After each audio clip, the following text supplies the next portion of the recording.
In February 2022, 3 days after Russian tanks crossed into Ukraine, German Chancellor Olaf Scholz stood before the Bundestag and announced what he called a Zeitenwende turning point. Germany would create a special defense fund worth 100 billion euros. It would exceed NATO's 2% GDP spending target. It would send heavy weapons to a conflict zone for the first time since World War II.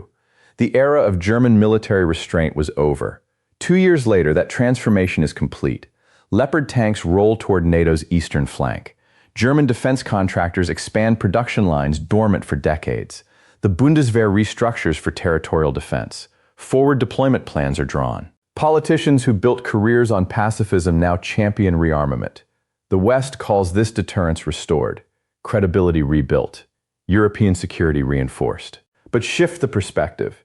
Examine the strategic board, not from Berlin or Brussels, but from Moscow. And something unsettling emerges. Every element of Germany's response to the militarization, the spending increases the forward, positioning the political fractures over cost appears in Russian strategic literature from the past 2 decades, not as outcomes to be feared, but as objectives to be pursued. Not as threats Moscow must counter, but as conditions Moscow sought to create. The question isn't whether Germany should defend itself. Of course it should. The question is whether Berlin understands that its necessary defensive response may be simultaneously advancing a Russian strategic design that transforms a temporary crisis into permanent confrontation and turns European strength into a source of vulnerability. To understand why Germany's strongest response might be its greatest mistake, we need to examine what Russian strategists have been writing for 20 years. Documents that read less like warnings and more like blueprints. Before we can understand the trap, we need to map exactly what changed and how quickly Europe's entire security landscape transformed. The Zeitenwende wasn't merely rhetorical. Within weeks, the Bundestag approved the 100 billion euro special defense fund with overwhelming cross-party support. Germany committed to sustained defense spending above 2% of GDP threshold it had resisted for decades. Then came the policy reversals that would have been unthinkable months earlier. Leopard tanks shipped to Ukraine. Infantry fighting vehicles, air defense systems, self-propelled howitzers. Each delivery broke decades of restrictions on sending heavy weapons into active conflict zones. Domestically, the Bundeswehr received expanded personnel targets after years of downsizing. Territorial defense concept abandoned after the Cold War turned to doctrine. Germany agreed to lead a NATO battle group on the alliance's eastern flank.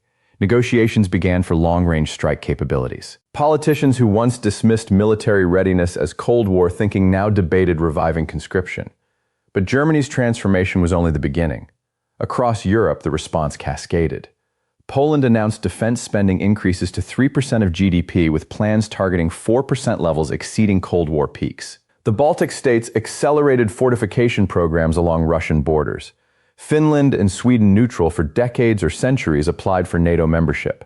Both were admitted within 18 months. European defense industrial cooperation stalled for years by national interests and bureaucratic inertia suddenly advanced. Joint procurement programs, shared ammunition production, coordinated supply chains. The European Union set defense production targets that would have been politically impossible before February 2022. Quantify the scale, and the transformation becomes starker. Combined European defense spending increases approach 200 to 300 billion euros beyond baseline projections over the next decade. Industrial capacity dormant since the Cold War reactivates.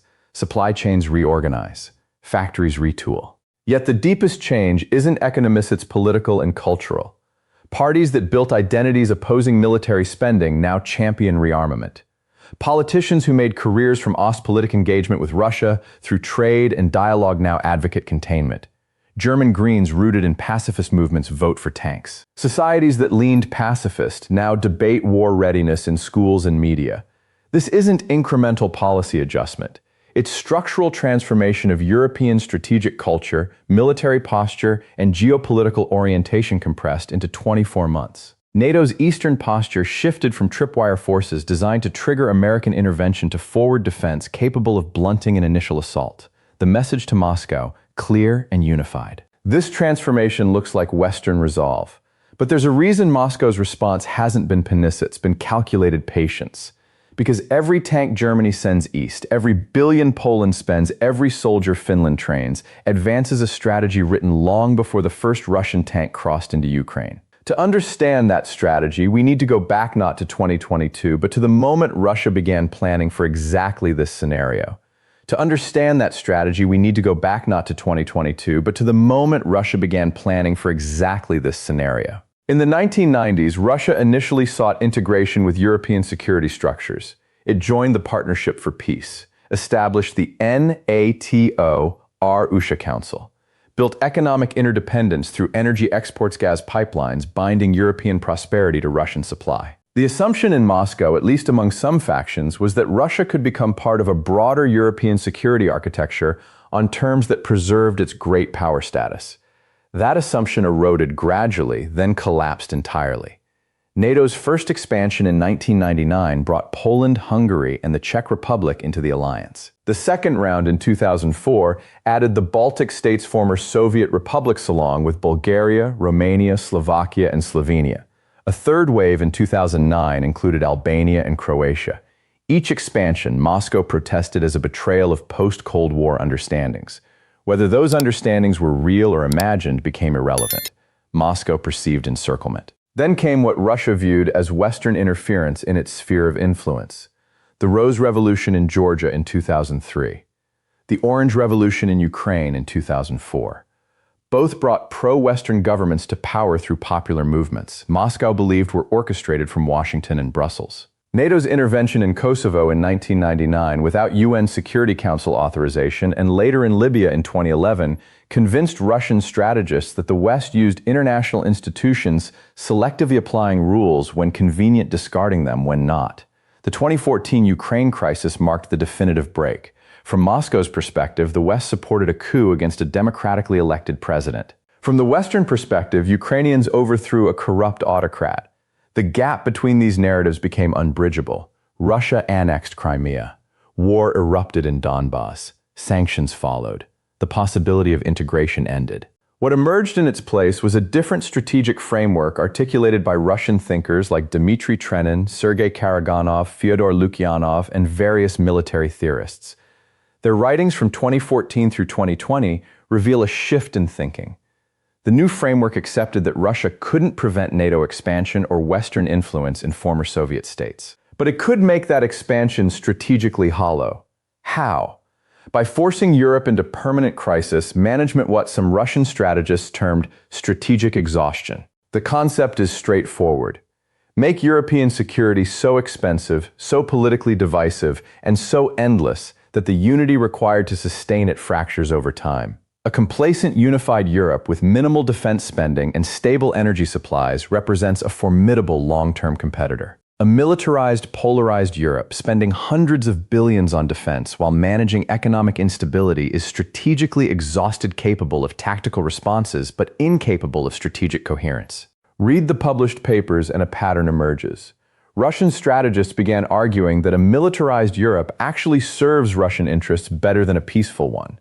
Why? Because militarization validates Russian narratives about Western hostility, justifying domestic mobilization and authoritarian controls. It forces European defense spending to compete directly with economic competitiveness and social programs, creating domestic political tensions. It provides China with distracted adversaries, allowing Beijing and Moscow to coordinate without formal alliance. And it makes European economic competition with Russia impossible, severing trade relationships benefits, Russian import substitution, and reduces leverage Europe might otherwise hold. The energy weapon fit this framework perfectly. European dependence on Russian gas meant that any military buildup would occur while energy costs spiked from supply disruptions. Moscow could control. Defense spending and economic stability would compete for the same resources. The intellectual foundation was laid years before the first tank crossed into Ukraine. European rearmament wasn't the nightmare scenario Russian strategists feared. It was a strategic objective they explained how to achieve. Russian strategists didn't just predict Europe's militarization, they explained in published papers how to trigger it and why it would ultimately weaken rather than strengthen European security. Germany is now implementing that playbook. Now watch how the trap actually works. Show each step Germany takes to strengthen Europe simultaneously advances Russian strategic objectives. Now watch how the trap actually works. Show each step Germany takes to strengthen Europe simultaneously advances Russian strategic objectives. The first mechanism is economic warfare turned inward. Germany's rearmament requires massive defense spending increases at precisely the moment when energy costs have spiked from Russian supply cuts. Industrial competitiveness is declining against American and Chinese rivals, and social welfare systems face mounting demographic pressure from an aging population. Defense spending now competes directly with industrial subsidies, infrastructure investment, social programs, and the climate transition Germany committed billions to achieve. This creates fractures that run through the center of German politics. Manufacturing regions watch energy-intensive industries, chemicals, steel, automotive struggle with electricity costs triple their American competitors, while headlines trumpet billions allocated to tanks. Younger voters facing housing crises and stagnant wages see defense budgets expand while social spending stalls. Coalition governments fragment over budget priorities. The FDP demands fiscal restraint, the SPD protects social programs, the Greens want climate investment, and all three must somehow fund defense increases that satisfy NATO allies and domestic security hawks.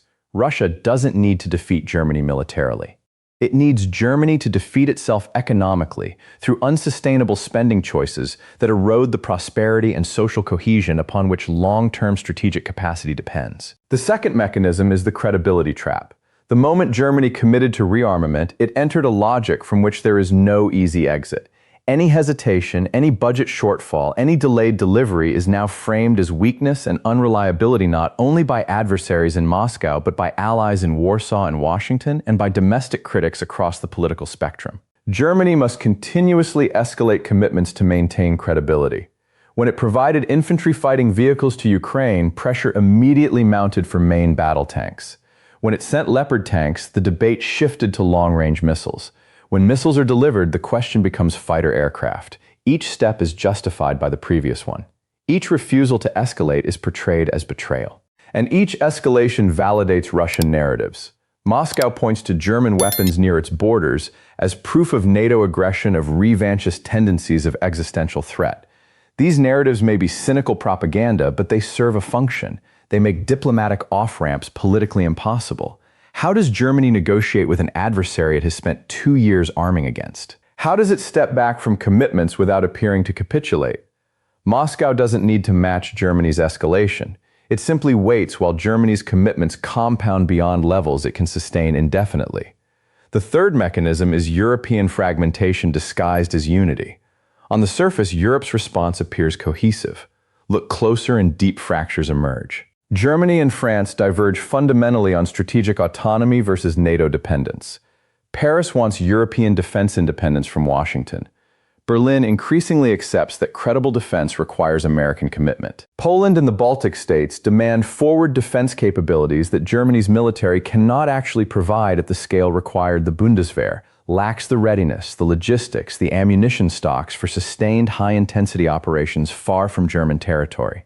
Southern Europe resents budget pressure for what many voters perceive as a distant threat. Italy, Spain, and Greece face different security challenges. Migration from North Africa, instability in the Sahel yet are pressured to prioritize Russian containment. Hungary exploits every division, vetoing sanctions, maintaining ties with Moscow, demonstrating that European unity is conditional and reversible. Finland and Sweden add new NATO commitments. Thousands of kilometers of border with Russia but haven't yet built equivalent military capacity, meaning other members must extend guarantees they may not be able to fulfill. The more Europe militarizes, the more these contradictions surface. Russia doesn't face a unified bloc. It faces a coalition whose internal tensions increase with every defense budget cycle, every energy price spike, every political election. The fourth mechanism is the permanent crisis model. Germany's response assumes a temporary emergency requiring one-time adjustment. Rebuild the military, restore deterrence, return to stability. Russian strategy assumes permanent confrontation requiring endless adjustment. This is asymmetric strategic endurance. Germany must maintain extraordinary effort while simultaneously managing democratic politics, economic growth, social cohesion, and alliance unity. Every 2 years there are regional elections. Every 4 years national ones. Defense spending must be justified continuously to populations that vote governments out when living standards decline. Russia has already restructured its economy for wartime production, reoriented trade toward non-Western partners, accepted lower living standards, and suppressed domestic opposition. It is not waiting for crisis to end. It has adapted to crisis as the new normal. Germany builds a military for a war it hopes to deter. Russia builds a state designed for indefinite confrontation.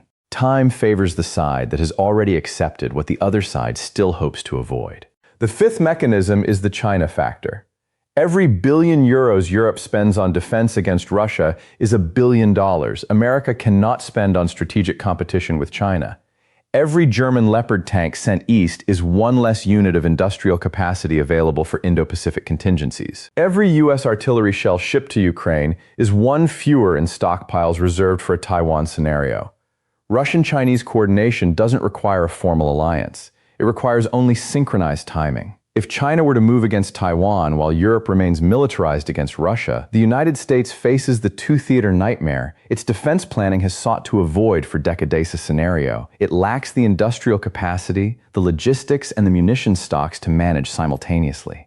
Germany's rearmament was supposed to free American resources for Asia.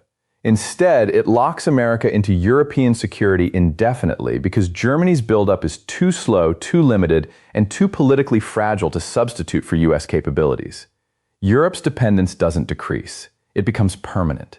The sixth mechanism is diplomatic foreclosure. Militarization creates domestic political constituencies that benefit from sustained confrontation. Defense contractors with long-term production contracts. Military bureaucracies with expanded budgets and prestige. Politicians who built reputations on security credibility. Media ecosystems that thrive on threat narratives. These constituencies make future diplomatic resolutions structurally harder. Any settlement with Russia will be framed as betraying investments made, abandoning allies supported, or rewarding aggression tolerated. The longer militarization continues, the stronger these constituencies become, and the narrower the politically acceptable range of diplomatic outcomes. Russia achieves strategic success not by winning militarily, but by making Europe structurally unable to make peace on any terms except total Russian capitulation and outcome. Moscow will never accept, thus guaranteeing indefinite confrontation that exhausts Europe, while Russia has already adapted to endure it. Germany has built a stronger military. But has it built a sustainable strategy? Because the trap isn't about tanks, and missiles, it's about time, money, and political cohesion.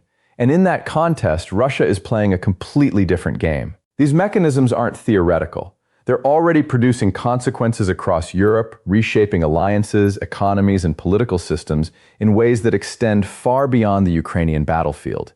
These mechanisms aren't theoretical. They're already producing consequences across Europe, reshaping alliances, economies, and political systems in ways that extend far beyond the Ukrainian battlefield. Start with European political consequences. Germany's coalition government fractures visibly over spending priorities. The Greens rooted in pacifism and climate action struggle to justify tanks over renewable energy investments. The FDP demands fiscal discipline that defense budgets violate. The SPD protects social programs that must now compete with military procurement. These aren't minor policy disagreements. They represent incompatible visions of what Germany should be forced into unsustainable coexistence by electoral mathematics. Meanwhile, the AfD rises in polls, fueled partly by economic anxiety that defense spending amplifies. Voters in former East Germany, already skeptical of Western military involvement, watch living costs climb while billions flow to weapons. In France, Macron's vision of strategic autonomy collides with the reality that credible European defense still requires NATO and American commitment, a contradiction that undermines his presidency. Polish politics militarizes entirely around the Russian threat, with defense spending becoming the measure of patriotism, crowding out other policy debates. Southern Europe grows restless. Italian, Spanish, and Greek voters question why they should fund a confrontation they didn't choose against a threat they don't perceive as immediate at economic cost they can't afford. The centrist pro-European consensus that governed since the 1990s fractures under the weight of sustained security spending. Defense isn't just another budget. It's a choice about what kind of societies Europe will be. The economic transformation runs deeper. European economies are restructuring around permanent, elevated defense spending in ways that alter their fundamental character. Industrial policy shifts from green transition to defense production. Factories that were retooling for electric vehicles now prioritize armored vehicles. Supply chains reorganize around security rather than efficiency, sourcing components from politically reliable partners rather than economically optimal ones, even when that means higher costs and lower productivity. Energy markets remain volatile as Russian supplies stay disrupted. Investment flows increasingly toward defense contractors rather than innovation sectors that might drive future growth.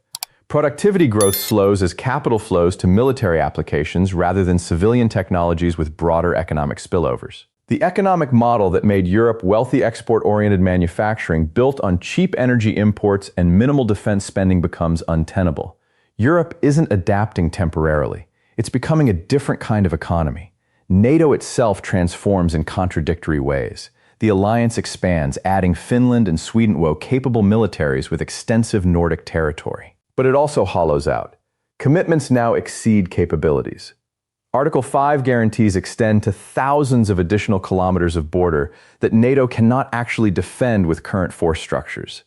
The gap between political promises and military reality widens. American frustration grows. European spending increases, yet capabilities remain inadequate for the missions Europe itself demands. Germany spends more but still lacks sufficient ammunition for sustained operations. Poland buys equipment but struggles with maintenance and logistics at scale. The alliance appears stronger in membership, but weaker in coherence more countries committed to mutual defense that fewer of them can actually provide. Beyond Europe, the consequences ripple globally. Europe's militarization against Russia reinforces narratives in the global south about Western hypocrisy. The same nations demanding respect for Ukraine's sovereignty have historically ignored or enabled violations elsewhere: Palestine, Yemen, Western Sahara. European aid budgets face pressure from defense spending, reducing development assistance to Africa, Asia, and Latin America. Europe's moral authority on international law and multilateralism erodes as it becomes a militarized party to great power competition rather than an honest broker. Russia gains diplomatic space. In Africa, Latin America, and parts of Asia, Moscow positions itself as an alternative to a Western bloc perceived as aggressive, hypocritical, and declining. The world doesn't unite against Russian aggression. It fragments further. A new division of Europe emerges not at the Iron Curtain, but at Russia's borders with Ukraine as a permanent buffer and battleground. Europe accepts indefinite confrontation with Russia, foreclosing the economic integration that drove prosperity for 3 decades. Energy markets fragment into blocks. Technology systems diverge. Financial flows separate. The peace dividend of 1991, the assumption that security was solved and resources could flow to prosperity, evaporates, entirely replaced by permanent security taxation on European societies. And Beijing watches carefully. China observes Europe militarizing eastward away from global economic competition. American resources remain tied to Europe, limiting Indo-Pacific capacity. Russia grows increasingly dependent on China, giving Beijing leverage over a nuclear-armed commodity supplier. Western unity shows cracks under sustained pressure, suggesting long-term strategic weakness rather than strength. China's timeline for regional dominance potentially accelerates. Every year Europe spends focused on Russia is a year it doesn't spend becoming economically competitive with China. Every dollar America allocates to European deterrence is one fewer for Pacific naval capacity. The strategic distraction is comprehensive. Europe hasn't just changed its defense policy, it's changed its future. The continent that spent 30 years building prosperity through integration is now building security through division, and that transformation may be irreversible. So what happens next? There are no good options, remaining only choices between different types of strategic difficulty. So what happens next? There are no good options, remaining only choices between different types of strategic difficulty. The first scenario is sustained confrontation. Europe completes its militarization, reaches NATO spending targets, and builds credible conventional deterrence. Russia maintains a permanent confrontation posture, but avoids direct conflict with NATO. Ukraine remains a frozen conflict, neither resolved nor actively escalating. The current crisis becomes the new normal. This requires European economies sustaining 2 to 3% of GDP in defense, spending indefinitely, not as emergency measures, but as permanent baseline. It requires political systems maintaining consensus despite the economic pressure that creates election after election, government after government for decades. It requires the United States remaining committed to European security, even as its strategic priority shifts to China. And it requires Russia accepting strategic stalemate without escalation, miscalculation, or probing for weaknesses. The challenges are formidable. Economic sustainability as defense competes with aging populations, climate transition, and debt servicing. Political cohesion as voters tire of sustained sacrifice for a threat that becomes normalized rather than acute. The constant risk of accidental escalation from military buildups in proximity. And the opportunity costs in global competition with China every resource Europe and America dedicate to this confrontation is unavailable elsewhere. This is the intended outcome, but it requires everything to go right simultaneously and to keep going right for decades. Probability, moderate. The second scenario is European exhaustion and fracture. Defense spending proves economically unsustainable as energy costs, demographics, and sovereign debt collide. Political backlash grows.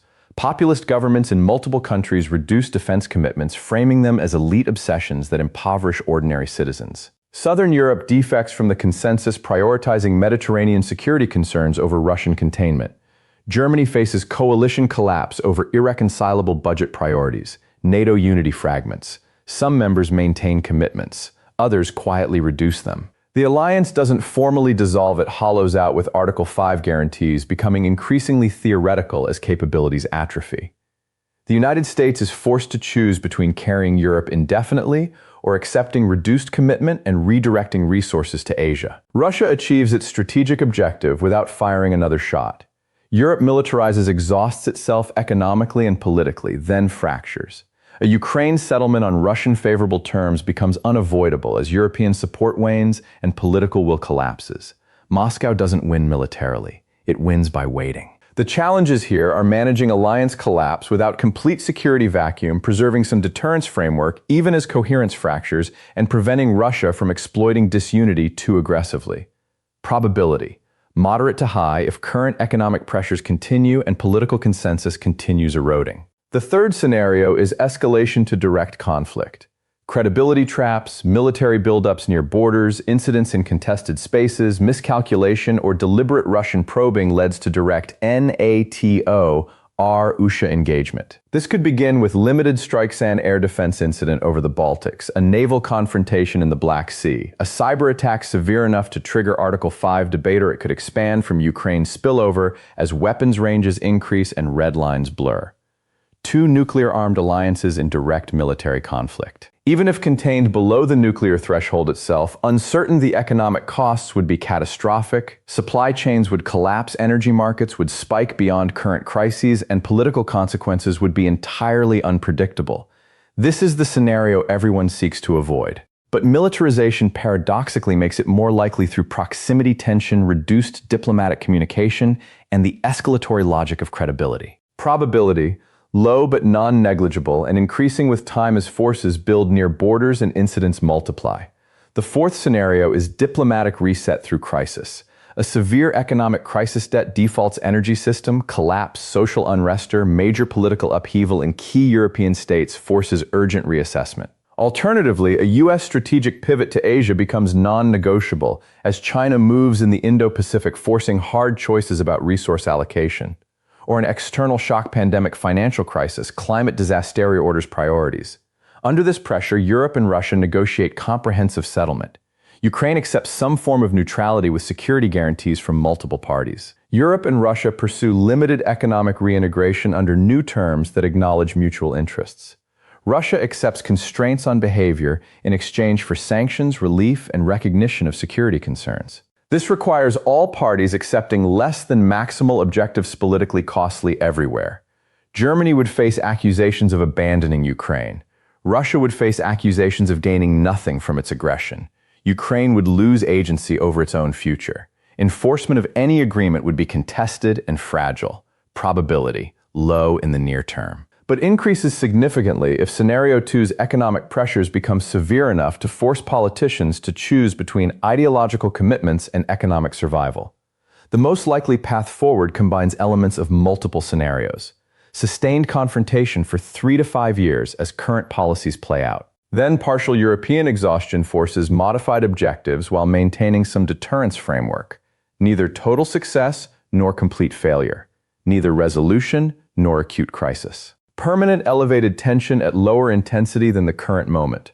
Russia achieves partial strategic objectives, European distraction, economic disruption, strain on NATO coherence. Europe achieves partial security deterrence without resolution, military capacity, without strategy for using it. Ukraine remains contested space, neither fully independent nor fully controlled. And China emerges as the primary beneficiary regardless of which European scenario unfolds. Germany has committed Europe to a path. But whether that path leads to successful deterrence, exhausted fracture, or something far worse depends on variables no European capital fully controls, including Beijing and Washington. Which brings us back to where we started. A trap that looks like strength but might be weakness, a necessary response that might serve the adversary's objectives, and a strategic transformation whose consequences will reshape not just Europe but the global order. Which brings us back to where we started. A trap that looks like strength but might be weakness, a necessary response that might serve the adversary's objectives, and a strategic transformation whose consequences will reshape not just Europe but the global order. Germany's militarization wasn't wrong. It was necessary after Russia invaded Ukraine. But necessity and wisdom aren't the same thing. The trap isn't that Germany chose to rearm. The trap is that Russia created conditions where Germany had no choice but to rearm, knowing that rearmament would generate consequence economic strain, political fragmentation, diplomatic foreclosure alliance, tensions that serve Russian long-term objectives better than any military victory could. This is modern strategic competition. Not about winning battles, but about forcing adversaries into unsustainable positions. Russia may lose in Ukraine militarily. Its economy may contract. Its international isolation may deepen. But if Europe bankrupts itself, fractures politically, and locks itself into permanent confrontation, while China rises unchallenged, Moscow achieves strategic success regardless of what happens on the battlefield. The bitter irony: Germany's strongest response to Russian aggression may prove to be Russia's most effective weapon against European unity. This isn't a council of defeatism. Europe must defend itself. Deterrence matters. Military capability matters. But defense without strategy is just expensive posturing that depletes resources without achieving objectives. What Europe lacks isn't tanks or budgets. It's a theory of victory that doesn't require either Russia's complete collapse or indefinite Western unity under mounting economic and political pressure, both of which are unlikely over the time horizons that matter. Until that theory exists, every division Germany mobilizes, every billion it allocates, every commitment it makes potentially tightens the trap. Not because rearmament is wrong, but because rearmament without a sustainable endgame becomes the mechanism of exhaustion itself. The question isn't whether Germany was forced into this position. It was. The question is whether Berlin recognizes the trap exists and whether that recognition comes soon enough to matter. Because in strategic competition, the side that sets the terms usually wins, even if it loses every battle. The side that forces its adversary to respond on unfavorable terrain, to make unsustainable commitments, to choose between bad options, that side shapes the future regardless of tactical outcomes. And right now, Russia is setting the terms. Germany has committed to defend Europe. But has it asked the harder question? What does victory actually look like when your adversary's strategy isn't to win, but to make you lose?